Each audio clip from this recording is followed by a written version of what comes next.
दोस्तों, आज की इस वीडियो में जैसा कि आप स्क्रीन पर देख ही पा रहे हैं, लिखा गया है अजरबैजान आर्मेनिया युद्ध। दोस्तों, आजकल आप न्यूज़ में देख पा रहे होंगे कि एक युद्ध की बू या फिर ये कह सकते हैं कि एक विशाल रूप ले रहा है एक युद्ध। और हम बात यहाँ पर भारत चीन की या फिर भारत पाकिस्तान की नहीं कर रहे हैं, बल्कि यूरेशिया के दो ऐसे देश जिनका नाम है अजरबैजान, आर्मेनिया, इनके बीच युद्ध हो रहा है।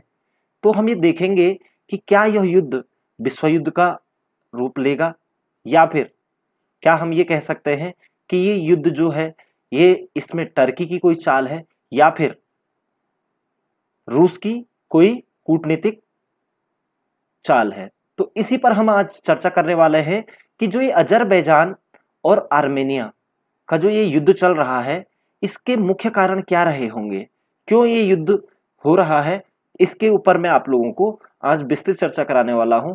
तो आशा करता हूं आपसे कि आप इसको प्रारंभ से और अंत तक जरूर देखेंगे। दोस्तों, जैसा कि आप यहां पर देख ही पा रहे हैं, ये एक नाम आ रहा है अजरबैजान। अजरबैजान एक देश है जो कि एक्चुअली अगर इसकी स्थिति को अगर हम जानने की बात करें तो सबसे पहली बात करें तो ये आता है आपका यूरेशिया में। ठीक है दोस्तों, यूरेशिया। अब यहाँ पर ये समझना बहुत जरूरी है कि यूरेशिया का मतलब क्या है। यूरेशिया का मतलब है यूरोप और एशिया, वे देश जो जिनका आधा भाग यूरोप में आता है और आधा भाग एशिया में आता है, वे यूरेशिया का भाग कहलाते हैं। मुख्य रूप से अगर हम बात करें यूरेशिया की ही बात करें तो इसमें 5 देश हैं दोस्तों। ठीक है, इसमें अजरबैजान, उसके बाद आपका आर्मेनिया, जॉर्जिया, टर्की और रूस। यद्यपि जो यूएन है, संयुक्त राष्ट्र संघ है, वो सिर्फ और सिर्फ रूस को ही क्या मानता है, यूरोप का हिस्सा मानता है। बाकी इन देशों को एशिया में गिनती करता है, इन 4 देशों की। तो मैंने आपसे कहा कि अजरबैजान, आर्मेनिया, उसके बाद टर्की और जॉर्जिया, और इसके बाद रूस। तो जो ये यूरेशिया वाला जो क्षेत्र है, या फिर ये कह सकते हैं कि पश्चिमी माफ करना, पूर्वी यूरोप और मध्य एशिया में ये जो युद्ध की जो संभावना बन रही है, ये क्यों बन रही है। तो आइए थोड़ा सा देख लेते हैं कि सबसे पहले बात कर लेते हैं अजरबैजान की। तो इसको दोस्तों मैं आप लोगों को थोड़ा सा एक मैप के जरिए यहाँ पर दिखाना चाहूंगा। तो आप यहाँ पर जैसे कि देख पा रहे हैं कि हम, ये हमारा भारत है, यहाँ से हम ऊपर आपका ये अफगानिस्तान होते हुए जैसे आगे बढ़े, तो जहां पर ये मेरा कर्सर जा रहा है, ठीक है दोस्तों, तो यहाँ पर आपका ये विश्व की सबसे बड़ी लेक है, इसका नाम है कैस्पियन सागर। विश्व की सबसे बड़ी खारे पानी की झील है, वो उसका नाम है कैस्पियन सागर। इसी कैस्पियन सागर के तट पर बसा हुआ देश है एक अजरबैजान, जिसकी राजधानी की कहाँ है, बाकू में है। यहाँ पर आप देख सकते हैं बाकू लिखा हुआ है। ठीक है, अब आप यहाँ पर देखोगे, इसके अगर बात करें, ये जो अजरबैजान है, इसका अगर दक्षिणी देश देखा जाए तो ये ईरान है। अगर उत्तरी देश की बात करें तो उत्तर में इसका रशिया है। और अगर इसके पश्चिम में बात करें तो आर्मेनिया, टर्की, ये देश हैं। तो यहीं पर एक चीज है, ये जो अजरबैजान है दोस्तों, एक्चुअली आपको थोड़ा से एक 100 साल पहले की बात यहाँ पर लेके आता हूँ। बात है 1918 ईस्वी की दोस्तों। अब आप थोड़ा सा कहानी को समझने की कोशिश करिएगा। 1918 की बात है। लगभग जो प्रथम विश्व युद्ध था वो समाप्ति की ओर था। और यहाँ पर जो ये कह सकते हैं कि अजरबैजान जो ये क्षेत्र है, अजरबैजान, जॉर्जिया और आर्मेनिया, ये तीनों पहले एक ही देश हुआ करते थे, यानी कि एक ही क्षेत्र कहलाता था। ट्रांस काकेशियस फेडरेशन के सदस्य थे। ठीक है, तो 1918 में जैसे जैसे इनको क्या कर दिया गया, इनको अलग अलग कर दिया गया और 3 नाम दिए गए, एक अजरबैजान, जॉर्जिया और आर्मेनिया। ठीक है दोस्तों, उसके बाद दोस्तों बात कहाँ आती है, 1922 ईस्वी की बात आती है। 1922 की बात आती है और 1922 में यूएसएसआर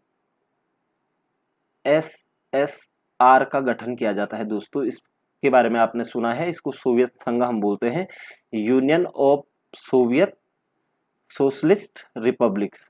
ठीक है, तो इसकी जो स्थापना की गई थी 1922 ईस्वी में की गई थी, किसके द्वारा? रशिया के द्वारा। विभिन्न सोवियत के जो समाजवादी जो संगठन देश थे उनको एकत्र करके 1922 में यूएसएसआर यानी कि सोवियत रूस का गठन किया गया था। अब क्या हुआ, जब 1922 में यूएसएसआर बना तो जो अजरबैजान हो गया, आर्मेनिया हो गया और जॉर्जिया हो गया, ये तीन देशों को भी किसके साथ मिला लिया गया? यूएसएसआर में मिला लिया गया। स्टर्लिंग स्टेलिन स्टेलिन जो कि यूएसएसआर के क्या थे? नेता थे, और 1924 से लेकर आपका 1954 ईस्वी तक ये क्या रहे? इसके नेता रहे यूएसएसआर के। तो आपको एक चीज बताना चाहूंगा कि जब यूएसएसआर बना तो इन तीन देशों को भी क्या कर लिया गया? यूएसएसआर में मिला दिया गया। किन तीन देशों को? अजरबैजान, जॉर्जिया और आर्मेनिया।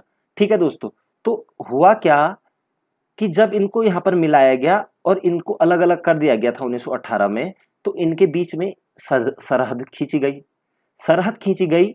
तो उसके बाद क्या हुआ?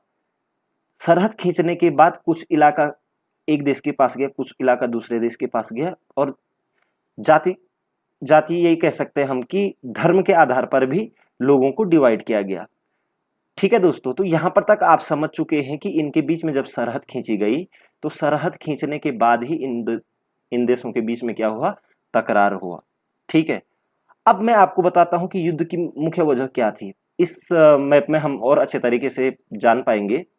दोस्तों यहां पर आप देख पा रहे हैं, सिर्फ जो जहां पर युद्ध की स्थिति बनी हुई है वहां वहीं पर कई मैप लिया गया है। आप यहां पर देख सकते हैं, ये अजरबैजान वाला क्षेत्र है, ये अजरबैजान वाला क्षेत्र है, ये आर्मेनिया वाला क्षेत्र है दोस्तों। ठीक है, और ऊपर जॉर्जिया है, रशिया है, इधर टर्की है। ठीक है, अब जो ये इस आर्मेनिया की आप सीमा देख सकते हैं इस तरीके से, यहां से ये जो दिख रहा है आपको ये, और यहां से ये वाला क्षेत्र दोस्तों, ये आपका क्या है? आर्मेनिया है। अब युद्ध क्यों यहां वो हो रहा है? दूसरी चीज, जो अजरबैजान है, अजरबैजान की सीमा ये लगी हुई है दोस्तों, ये। ठीक है दोस्तों, इस चीज को आपको समझना पड़ेगा। ठीक है, और ये वाला क्षेत्र भी अजरबैजान का है। ठीक है, अब जो ये अजरबैजान है दोस्तों, ये अजरबैजान एक मुस्लिम बाहुल्य राष्ट्र है। मुस्लिम बाहुल्य राष्ट्र है, जबकि आर्मेनिया ईसाई बाहुल्य देश है। यानी कि यहां पर ईसाई धर्मावलंबी रहते हैं और अजरबैजान में क्या रहते हैं? मुस्लिम धर्मावलंबी रहते हैं। ठीक है, जब इन दो देशों को क्या करा गया? यूएसएसआर में मिलाया गया, और इनके बीच में जब सरहदें खींची गई तो इनके बीच में एक पहाड़ी छोटा सा एक क्षेत्र है जिसपे मैं अभी आप देख सकते हैं, और इसका नाम है नगरोनो कराबाख। नगरोनो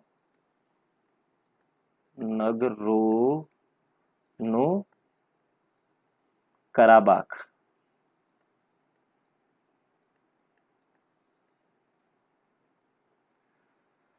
ये जो नगरोनो कराबाख है दोस्तों, ये नगरोनो कराबाख की ही वजह से युद्ध का आज जो इन दोनों देशों के बीच में जो ये युद्ध हो रहा है, मेन कारण नगरोनो करोनोबाख है, कराबाख। ठीक है दोस्तों, आप यहां पर देख सकते हैं जो ये वाला क्षेत्र है, ये नगरोनो कराबाख वाला क्षेत्र है।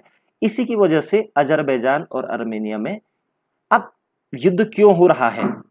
युद्ध क्यों हो रहा है, तो इसके बारे में अगर हम जानने की कोशिश करेंगे, मैंने आपसे एक बात बता दी थी कि जो आर्मेनिया है, आर्मेनिया आपका ईसाई धर्मावलंबी देश है, जबकि अजरबैजान आपका मुस्लिम धर्मावलंबी देश है।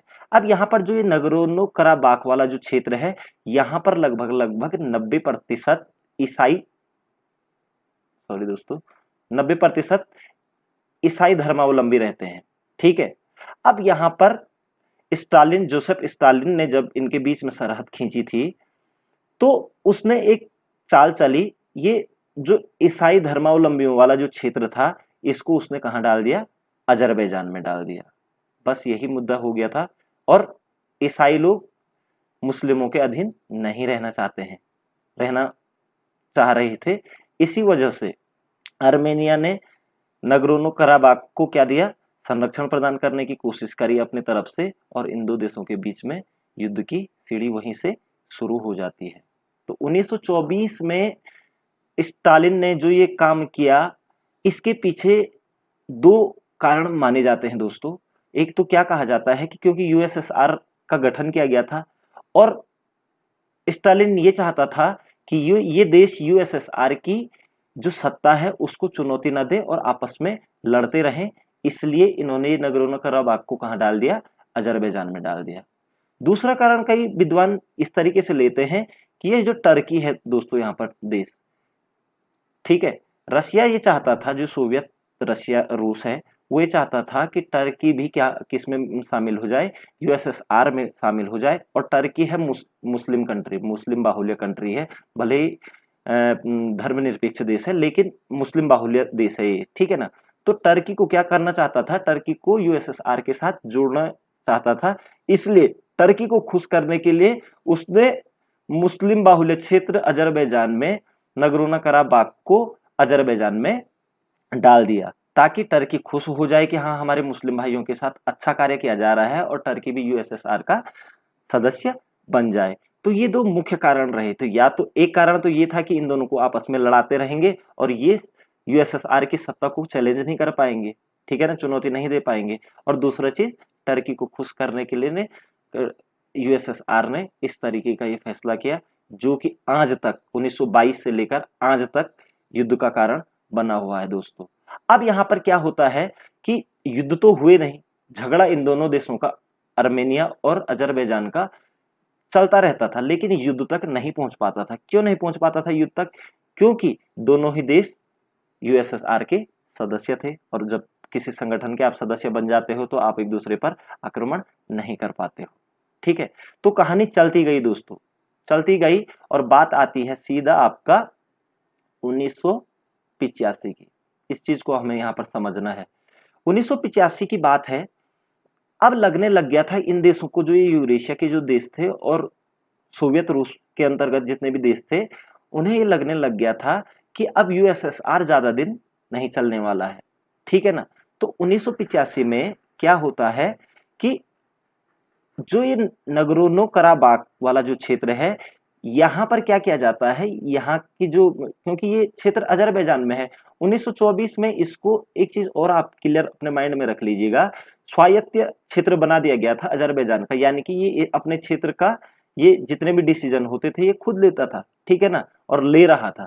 तो 1985 में यहाँ की जो विधानसभा थी उसमें एक प्रस्ताव पारित किया गया, और जिसमें ये कहा गया कि वो अजरबैजान के साथ नहीं रहना चाहते हैं, ठीक है ना, क्योंकि ये ईसाई धर्मावलंबियों का 90% इसमें ईसाई धर्मावलंबी थे, ठीक है। तो वो अजरबैजान में नहीं रहना चाहते हैं और वो आर्मेनिया के साथ मिलना चाहते हैं, क्योंकि आर्मेनिया में ईसाई लोग ज्यादा थे, ठीक है। बस यही चीज थी कि अजरबैजान को ये बात खटक गई, और उसको ये लग गया कि जो इस क्षेत्र में जो अलगाववाद पैदा किया जा रहा है वो किसके द्वारा किया जा रहा है, आर्मेनिया के द्वारा किया जा रहा है। तो इन दोनों के बीच में खटपट होनी शुरू हो गई। तो 1985 में जो ये प्रस्ताव पारित किया गया कि नगरोनो कराबाख जो है वो आर्मेनिया के साथ जाना चाहता है, लेकिन ऐसा नहीं हुआ। उसके बाद क्या हुआ, जब 1991 ईस्वी में, आपको पता ही है 1991 में किसका विघटन हो चुका था, यूएसएसआर टूट गया था, विघटन हो चुका था यूएसएसआर का। तो इस देश ने अपने आप को क्या कर दिया, स्वतंत्र राष्ट्र घोषित करने की, आज भी अपने आप को नगरोनो कराबाख गणतंत्र के नाम से अपने आप को संज्ञा देता है, लेकिन किसी भी देश ने इस क्षेत्र को एक देश की संज्ञा नहीं दी दोस्तों, ये चीज हमें समझनी होगी, ठीक है। नगरोनो कराबाख को किसी भी देश ने मान्यता नहीं दी है देश की, इसलिए, ठीक है। अब यहाँ पर आर्मेनिया अपनी तरफ से, अब क्योंकि प्रस्ताव जब पारित हो गया था 85 में, तो उसके बाद अजरबैजान और आर्मेनिया के बीच में तनाव की स्थिति पैदा होने लग गई। 1991 में जब सोवियत रूस का विघटन हो गया, उसके बाद यहाँ पर 1992 में अजरबैजान और आर्मेनिया का के बीच में क्या हो गया, युद्ध शुरू हो गया, ठीक है। और लगभग ये 2 साल तक चला दोस्तों, ठीक है, 2 साल तक चला। इसमें लगभग हम कह सकते हैं कि 30,000 से ज्यादा लोग तो मरे। उसके बाद लाखों लोगों ने यहाँ ये क्षेत्र को विस्थापित किया, अपने अपने जो धर्मों के लोग होंगे, कुछ आर्मेनिया चले गए और कुछ अजरबैजान में चले गए, ठीक है। तो काफी ये कह सकते हैं कि 2 साल तक चलता रहा युद्ध और इसमें काफी नुकसान जनधन और पर्यावरण का हुआ दोस्तों। उसके बाद दोस्तों 1994 में फिर से रशिया की दखल अंदाजी इस क्षेत्र में होती है, नगरोनो करोबाख वाले, और वो क्या कर देते हैं, यहाँ पर युद्ध बंदी की घोषणा कर दी जाती है 1994 ईस्वी में। युद्ध बंदी की घोषणा कर दी जाती है। तो युद्ध बंदी में क्या होता है दोस्तों, जो क्षेत्र जिसके पास है वो उसी के पास रहेगा। तो ये क्षेत्र अजरबैजान के ही पास है। वैसे देखा जाए तो प्रामाणिक रूप से ये अजरबैजान का ही क्षेत्र है, लेकिन यहाँ के लोग नहीं रहना चाहते हैं अजरबैजान में, क्योंकि यहाँ पर क्या है, ज्यादातर लोग ईसाई धर्म के हैं। तो दोस्तों अभी आपने देखा कि 1994 में यहाँ पर क्या लग गया था, युद्ध विराम की स्थिति हो गई थी और ये क्षेत्र अजरबैजान के अंडर में आ गया था, और लेकिन ये अपने आप को एक अलग राष्ट्र मानता है।